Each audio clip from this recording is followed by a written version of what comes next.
Man, you know how we coming, man. The biggest podcast in Minnesota right now, man. We learn life.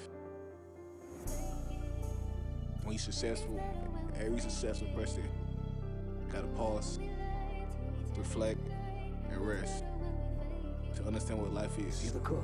Well, it's now recording. Let's get to the check. Don't gotta stress, pause and reflect. Is that enough? Yeah. Just know that you blessed when breaking the curse, pause and reflect. Yeah. That person my little recording on that thing I said. Pause and reflect. Yeah. So that's this will get an additional thing. Hey, man. Just know that you blessed when breaking the curse. Okay, we live. We ready? Yeah, we definitely need water. No, out to Adrian, what up? Yeah, I think that's it right now. Hold on. was next time we'll schedule a date for the next episode anyways. And then we'll get everything that we need. Water now up in that corner. So we can't bring out water here, get it back. So at least we get something on the table here. Table's dry right now. It's a plain simple podcast. People just focus on what we talking about. We got live. Well, Yeah, we can start now. super excited. This is the first episode, Sports and Leadership Academy podcast. And we've been behind the scene working diligently trying to get this podcast up and running. A lot of ups and downs, but now we're here, right? Episode 1.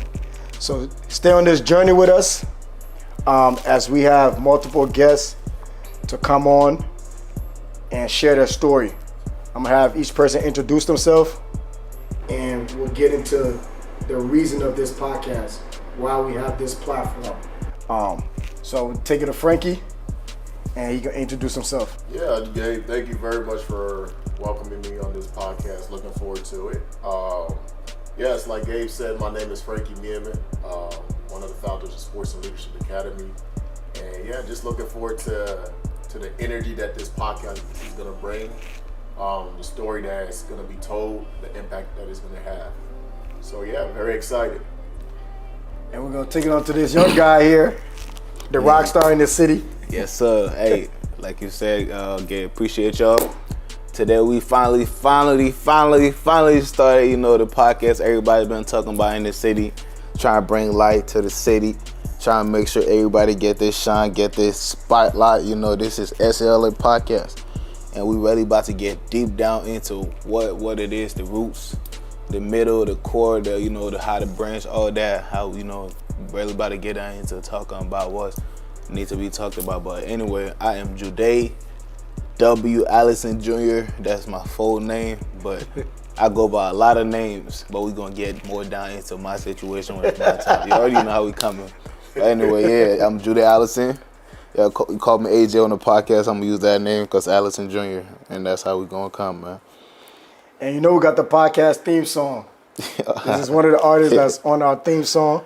You guys can check it out, listen to it, play it, tag us. I see you still be banging the podcast song, man. I still listen to that at least once a week while I'm driving to work. Yes, sir. Pause and reflect. Pause and reflect. I go hard. It's a catchy song. For this summer talk, that's my theme song for the summer. This summer, right? Yeah. Every time I'm driving, it's going to be my theme song. So definitely just thank you for introducing yourself. I'm going to introduce myself. Gabriel Kromah, one of the founders of the organization. Super excited for this podcast. Just the opportunity and for us, it being like really diverse from professional, non-professional, athletes, not athletes. So this is a platform for everyone to come and share their story. But the theme of this podcast and the name of the podcast is SALA, and that word in Hebrew is SALA, meaning to pause, to reflect, and to rest. Right? In every aspect of individual lives, there are moments where we had to pause. We had to think like, is this a good move? Is this a good school? Is this a good relationship for me? Is this a good friendship? Exactly. And we had to reflect, right? When we progress, we make mistakes, we learn, and we continue to excel, right? But those moments are key moments of learning opportunity for us as individuals. So every aspect of our life, from athletes, you got to pause, you got to reflect, you got to rest, you got to train, you got to grind, right? You got to go to practice, you got to learn the playbook, right? So it's important for a man or just an individual in general to have moments where we just reflect where we're at, where we want to go, and things that we want to do. I got a question. Why are you saying that? Give them a quick little example of something you have to like actually pause, refresh, and reflect on, like just like a quick little into it, like how what's going on in your situation. As an example. That's good, AJ. That's the next thing I was about to get into. For me personally, and as this podcast progresses, you'll learn everybody's story. We're gonna learn everybody's story that's a part of it, all our hosts, and then as well as our guests that we're gonna have on. But for me, graduated high school, played junior college at Ridgewater College, and then got an opportunity to play football at Wingate University.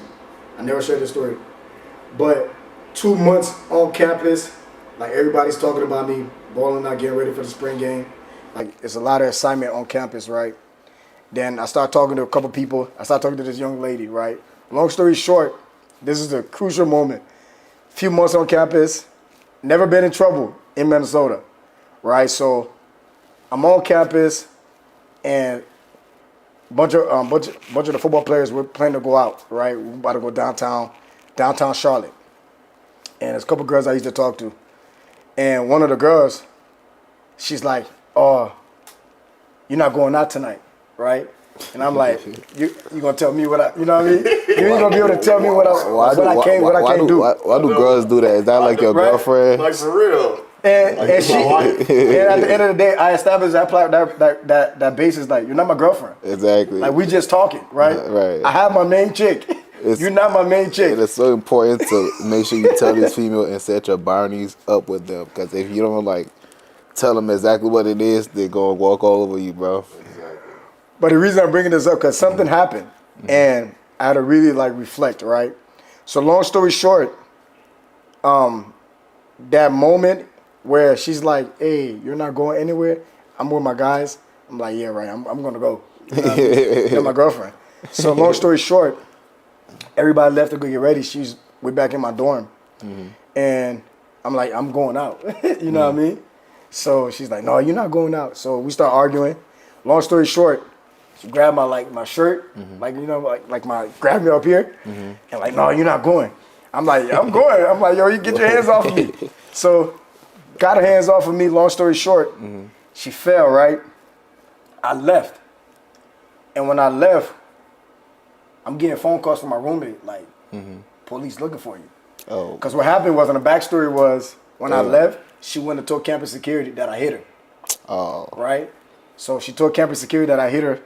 Long story short, I came back on campus. It was late at night. And everybody already know me on the campus security, everybody. Because, that's who I am, just being cool with everybody. So came back next day after lifting, 6 a.m. lift. Went to my class. I seen the police. I was like, "Why the police on campus?" You know what I mean? And then I went to my first class, and then one of our campus security head, he's a really cool, like, he knew me. Like, we always used to talk. Exactly. He's like, "I ain't gonna have them, like, get you. I'm not gonna have them arrest you in front of everybody. I'm gonna do it in a way where nobody knows, right?" So we went. So I got arrested. Got arrested. Went to the little. Nobody knew. Nobody knew. Went to the little jail thing, and so while I'm in there, I'm thinking, I'm reflecting. Right. Like, I worked hard to get in that position, and then for it to just be like that, right? So I'm sitting there, I'm crying. I ain't crying because where I'm at. I'm crying because what happened. Like, all right, she lied on you. Yeah, you know what I mean? Yeah. So I'm upset. Yeah. And then I can't remember nobody's number because you get one phone call. Yeah. So I'm trying to remember my mom's number. Yeah. Now, this is in North Carolina. My family moved out there, everything. So I'm trying to remember my mom's number. I cannot, because you don't have your phone. They took everything. So I'm in that thing, and then there's this old guy. He's laying there. He's like, "Yeah, man." I'm like, I'm angry. I'm pissed. I'm mad. At the same time, I'm thinking, man, this all could just go away. I'm talking about they had my face in the newspaper, everything. Wow. So my coach had to call the joint, right? And then be like, "Yo, talk to the deputy, whoever that was in charge." And then he came to get me. So long story short, that moment was like a pivotal moment for me, right? Because it could have all went left. Like, that thing could have been done. I could have been kicked off campus, school, everything. So I was in there. I sat there because I couldn't do nothing else. So I just started reflecting. I started thinking like, all right, me coming back from my ACL injury, going to junior college, working my way through that, the ups and downs of that, and then getting this opportunity. So that was like one moment, like it could have went left, and it could have, but it went right. Exactly. But it could have definitely went the other way. I had to go to court, everything. Oh, wow. Took that thing to court, won, and at the end of the day, I saw that individual on campus. And every time I would see her, she would like, put her head down. Like she'll walk past me, she'll put her head down. So, you know me, I got a genuine, I can't hold grudges for people, right? So long story short, one day she was walking and she saw me, she put her head down. So I stopped her. I'm like, it's cool, I forgave you, I'm not gonna hold that against you, right? And I kind of just talked to her. And then after that, we were kind of like cool, but cool to a certain extent. At the end of the day, you still got me, you could have ruined everything for me. But just to like make her not uncomfortable, I talked to her. So every time she even follow me on Snapchat now to this day, right? Like we got a good relationship. But we was cool at first. So it's not like she was a bad person. It was just that incident. But that was like one moment I had to like pause, reflect, and I had to restart everything. Because everything that I worked for during that spring, because I went to that, I missed some opportunity in the spring game. Right? So a lot of things happened. But I had to like work through that. So that's one moment like where I had to reflect, pause, and then I had to restart. Because I had to get back on the grind. Like I had to build my relationship with my coach. Like the whole nine. So that's one moment. And this is the kind of story that we want people to come and share, right? Because we all got a past. But our past are keys for our future and for the next generation. So AJ, is there a moment that you can remember that where you had to pause, you had to reflect, and you had to pretty much restart? Man, when you was talking about your situation just now with that whole like girl and guy situation, I was sitting there listening. I'm like, damn, we kind of like been through like the exact same thing, bro. And one thing about that whole story was my own story, because I got a lot of stories from the military. All right, let me give them a quick background. Most of my viewers know, from back in the days that, I've been in the military, because that's one of the reasons why I blew up and how I blew up, because I was always having military stuff on. And now from that, in the military, there has a lot of things that it had to do with different regulation that we as soldiers got to follow. And that's why a lot of people that's there don't mess with girls that's on base. And that's one thing that you got to know. You don't want to eat what you don't want to eat what you shit. You don't want to shit what you eating at. As simple as that. That's how, I don't know if that's how the saying go, but yeah. So that in my head, I always think about that. I'm like, what? I'm never gonna mess with military girls. So I always mess with girls that was outside of on base. Yeah. But this other girl, she had her people living on base, so she knew everything about the military rules and stuff like that, because she's been trained into it. So she know a little bit. So but anyway. Fast forward with me messing with her in the military, she used to come on posts back and forth and stuff like that. Me about to get out the military now, I was positioning myself out because I don't want a relationship no more. I'm about to come back to Minnesota. Yeah. It's about to be, You want to cut your ties. Cut my ties. At that point, like, it's not just her that's hurting. I'm like, I'm hurting too, but I got to make sure I stay focused, because at that point, I was already going through a lot in the military too, but we still had to separate. But now, I already know how she react to certain things and how she behave. That day, I made sure before I had told her, about the whole situation, how I was trying to leave her and go, I was separate with. My sergeant, I made sure he was there that time, because in the military, that's all they always tell you, walk around with a battle buddy or somebody with you in a situation of a female, because in the country, they believe the female more. I learned that the hardest in the military, because even though my sergeant was present at that time, when we got into the altercation, she was breaking my TV. I'm talking about she mad, breaking things down, scratched me. He was there. He saw everything when the MP came, because they call them military police. Yeah. When they came inside, they seen her, they seen me. They seen the room. They didn't even care about that. They just listened to what she told them. Exactly. What she told them at that point. And mind you now, in my head, I'm already trying to get out the military with a clean record, make sure I get all my benefits and stuff like that. Yeah. And the confusion in my head was if she's trying to do this on purpose for me to, you know, fight her to lose everything, knowing that I'm trying to get out this military with everything, all the purpose of me trying to come here and get my benefit, you know what I'm saying? Because when in the military, when they call SHARP or EO on you, SHARP is sexual harassment, active release program or something like that, and EO is like something that has to do with racism or something like that. And we don't want somebody to call SHARP on you because that's automatically gave you an Article 15 and you can lose all your benefit in the military and you get kicked out. And then one thing that has to do with that too is like if you get in a physical contact with a female on base, off base, or having a domestic record in the military, you're gonna get kicked out and dishonorable discharge. So one thing that blessed me in that situation that I really, that still keeping my mindset of just even coming out the military and knowing that I still gotta be a certain way and still know that I can get my privilege taken away because, it's not a, you have this for the right now. They can still take that away from you. I'm from Africa. I ain't got time to play with nobody else. So I already know I win it. I go out, you step in my shoe, I give it to you and so you can have it because I got my benefit. Simple as that. I'm not coming for you. But anyway, so one thing that messed with my brain too, while he was there, he seen how she behaved, how my reaction was. I didn't hit her. I didn't put my hands on her. She was just, one of them like aggressive females, scratching and throwing stuff. Police came, instantly handcuffed me. Boom. I don't know what she told him. I didn't get to tell him my story. He told me, okay, boom, I have to listen to him. Boom, listen to him, put me up. We went to the military prison they had over there, sit down there for about a few hours, 24 hours, maybe a day or something, to talk to my higher-ups. They got the story, boom. I was already trying to get out too. I was already going through a situation in the military that's a whole different story for another, situation, another time.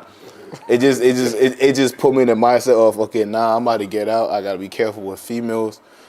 How most kings from even back in the days got to get their life ruined just because of female and trying to build. It's always female. So it's like, I be very cautious of just not just regular people or just not trying to be physical and one of them dudes that just try to be like staying out the way and just staying focused. That's one thing that really had to make me pause, reflect on my life. It made me reflect on what I can gain, what I can lose at that point. Definitely. Because I was sitting in that cell for a little bit. And military prison is different. It's different from other cells. I haven't been to other systems, to be honest, but I just know that was not a place I want to be or feeling that I had that time.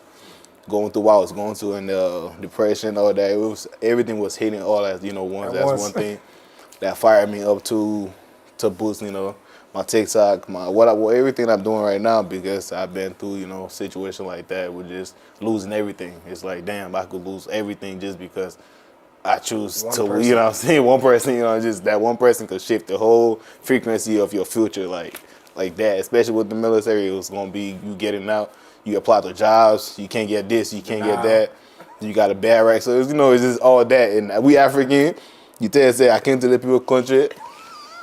I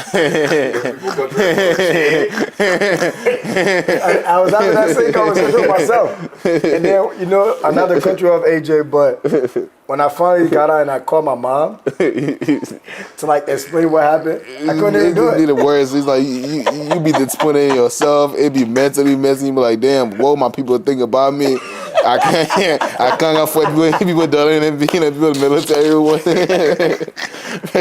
Get kicked out and I didn't even do my. It was so much, bro. All that work you put in. Yeah, the basic training, the stress, the deployment. And then one female, I'm like, no, I can't go out like this. But I was talking to my sergeant, the generals, everybody over there to make sure that look, it's not. I have my battle buddy there, so that's one thing that really saved me in cases like if it's just you in a situation with a female and it's asking you, she's gonna be the one that's gonna win out. But if you have somebody there to witness and they're backing you up, then you're gonna be good. That's the moral of that story. Always have somebody when it has to do with a female, have a guy, friend, or somebody that's good minded to back you up and back whoever the situation's up. to make sure everybody get, what's, deserved for them. But yeah, man, I just left her alone, packed my bag, flew out of there quick once they give me my DD214, man. Yeah, it was a good story though. And that's why we have this platform and some of the athletes that we work with. If you guys have been following sports and leadership, you know we work with a lot of athletes, from football, basketball, track, all athletes when it comes to speed, agility, strength, on-field, ball skills, and everything, right? So when we talk to our athletes, our young athletes, we're telling them these stories. These stories are keys for you not to make that same mistake. So as this platform, there were as many stories that when we reflect back on, like, man, my life could have really went this way. Like you said, having somebody there, I didn't have nobody there. It was just her and a friend. So I was already against the wall. So, and like you said, one moment can change everything. One moment. One mistake can change everything. So for you guys that's out there, young athletes that's out there, be careful. When you're on campus, be smart, right? Be sober so you can actually be aware of things that's going on. But now to transition on to Frankie. Frankie, is there a moment where you had to pause, reflect, rest, and just restart, right? Yeah, absolutely, man. Just listening to you guys' story is incredible, And I can't say I've been in your shoes because I've always been this type of person to learn from other people's mistakes. Now, I've heard that story countless times, from siblings, from friends, from family. And whenever I was put in that type of situation, I always went back and remembered, like, okay, this is what somebody had told me. This is what happened in that situation. So by the grace of God, I've always been able to avoid situations like that. I've never been in that type of situation like you guys. But however, I would say for me, when I had to pause, reflect, and reset, was transitioning from high school to college, right? Because growing up, I've always played sports, right? Played basketball, played football, did a little bit of soccer. So transition to the collegiate level, there were things that were promised. Yeah. Right?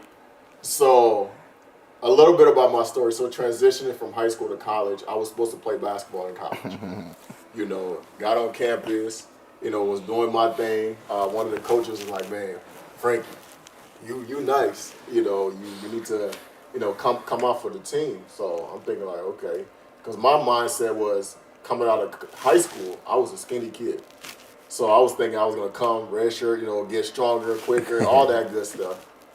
And then that was my mindset. So sophomore year, I was going to hit it, go, boom, go at it.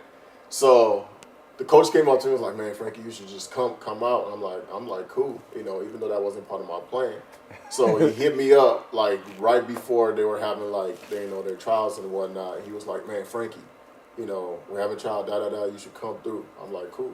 So I came through, and went through the tryouts and all that. Everything was good. So I hit him back off, like, how was everything? He was like, man, it was good, but right now, the coach is trying to figure some things out. So I'm like, cool. Hit me up when everything is figured out. Yeah. You feel me? So, a week go by, I hit him back up. I'm like, so what's up, coach? He's like, man, we're still trying to work things out. I'm like, cool. So a couple weeks go by. He was like, yeah, right now, Frankie, the coach decided not to add anybody right now because of this and that. I'm like, all right, cool. So at the time, one of my guys on campus, he had played at Oklahoma Wesleyan. Yeah. So I told him the situation. He's like, all right, bet. I'm about to call my coach. So he called his coach, and his coach was like, yeah, have him come down. So he drove me down because I was in Oklahoma. I ain't had no whip. I ain't know anybody. So he drove me down to his alma mater. And, went down there, was hooping. The coach was like, yeah, he nice. He's like, he should come. Yeah, we want him at Oklahoma Wesleyan. So I'm like, okay, cool. I'm like, so what the scholarship looking like? He's like, man, we don't get full ride scholarships, but, we'll give you some money, and with your financial aid is going to cover everything. So I'm like, cool. So prayed about it, and the Lord put on my heart, like, Frankie, stay here at Oral Roberts University. I'm like, me being an athlete, my foot was itching. I'm not used to, being still, I'm used to being on that court, putting in that work. So that itch was coming. I'm like, man. Figured I gotta go. I'm like, man. I'm like, Lord, I really want to hoop, but I also want to be obedient to you. So long story short, I ended up turning down that opportunity to transfer to Oklahoma Wesleyan and stayed at Oral Roberts University. But in the back of my mind, I always knew that I wanted to do something with basketball. You know, prior to even transitioning to the collegiate level, I already knew, I did my research because my goal and dream is to be a GM in the NBA, right? And I did my research in terms of all the GMs in the NBA at the time. What was the basic requirement that they had? Yeah. You know, a lot of them had like a bachelor's in business management. So I knew I was going to school for business management. You know, I wanted to do specifically sports management, but I didn't want to, for lack of a better word, narrow myself. I wanted it to be broad. So because with a business management degree, you can do anything, you know, when it comes to business. But with sports management, it's secluded to sports. Right? So I was like, okay, I'll just keep that business management. So I transitioned to the collegiate level. As I was saying, you know, I didn't end up playing basketball, but then one of my buddy that was on the track team, right? He seen me because I was in the gym. You know, I had buddies. He's like, man, you should come out for the track team. You know, I was like, no, track. You know, I've only done track 1 year in my life, and that was my senior year in high school. You know, I'm like, I'm not no track person. He's like, bro, just come out. So I went, you know, I did the jumps. I did a long jump because I did long jump in high school my senior year. Yeah. And I did the long jump. Coach was like, oh, yeah. Yeah, you on the team. I'm like, you got long legs, bro. Right. I'm like, Lord, you know, I'm here at Oral Roberts University. I didn't leave. You know, the track coach want me, you know. I'm not leaving. So long story short, I ended up on the track team. Ended up doing track for the school, which was a blessing. But at the same time, I always had in the back of my mind, my passion was basketball. You know, so it got to the point my sophomore year, and I'm like, man, I don't have any experience in the sports industry. Because you know with sports, it's all about who you know. Not what you know, it's all about who you know. You know, because you can't display what you know unless you're in there, right? So I'm sitting there, I'm praying, I'm like, Lord, I don't have any experience. You put this desire on my heart. You know, I'm a sophomore, I'm about to graduate in 2 years, you know, time flying. You know, I just prayed about it. And then I did a 21-day fast, right, with my church and at the time, because I went to Greenwood Christian Center, which is now Transformation Church down in Tulsa. Shout out to Mike Todd, you know, so fly out here. But yeah, so I prayed, and I kid you not, that a couple weeks later after the fast, you know, the president of basketball operation went into the store where my roommate was working because he had a weekend job where he was working at FedEx. Yeah. You know, she walked in and he saw like a Tulsa Shock, you know, which was the WNBA team. It was the expansion team from Detroit. They transferred to Tulsa. Yeah. He seen the shirt. He's like, who are the Tulsa Shock? He's like, oh, she was like, that's the new WNBA team, you know, in town. He's like, oh. My roommate is into basketball. You know, he wants to, you know, get into basketball. So she was like, oh, really? So she gave her contact information. When he got back to the room, give me her information. I called her the next day. I called her right away. I was like, right, hey, coach, this is Frankie, da. And she was like, man. She was like, yeah, I heard some good things about you. You know, we should connect. I'm like, for sure. You know, like, she was like, so what's your vision? I was like, my goal is just to learn about the sporting industry, specifically basketball, you know, how to operate, how to run a basketball team. You know, she was like, cool, you know, I can definitely do that. She was like, well, the team is having tryouts, right? Because the team's coming from Detroit, it's an expansion team, so they're having tryouts to see if they can sift some talent, you know. So she tells me this, and I'm thinking in the back of my mind, like, man, how am I going to get to wherever they're having tryouts? You know, that's the next thought that came to mind. I don't have a car, you know. Most of my dudes, you know, they be busy and stuff like that. So how am I going to get to wherever, you know, I'm thinking about that. And then a couple weeks later, she hit me. She was like, yeah, we're having tryouts. So I was like, where's the trials going to be? She was like, it's going to be at Oral Roberts University. I'm like, we learn life. She's like, yeah, it's going to be at the AC. I'm like, oh, that's perfect. Right, you know, there for me. Right there. You know? I don't got to go nowhere. So long story short, God worked it all out. And rest. To understand what life is. He's the cook, huh? Pause and reflect, yeah. Let's get to the check, don't gotta stress, pause and reflect, yeah. Just know that you blessed from breaking the curse, pause and reflect, yeah. Yeah, it's been a long fight, been traveling all night, but it's gonna be alright, yeah, yeah. Pause and reflect, yeah. Let's get to the check, don't gotta stress, pause and reflect, yeah.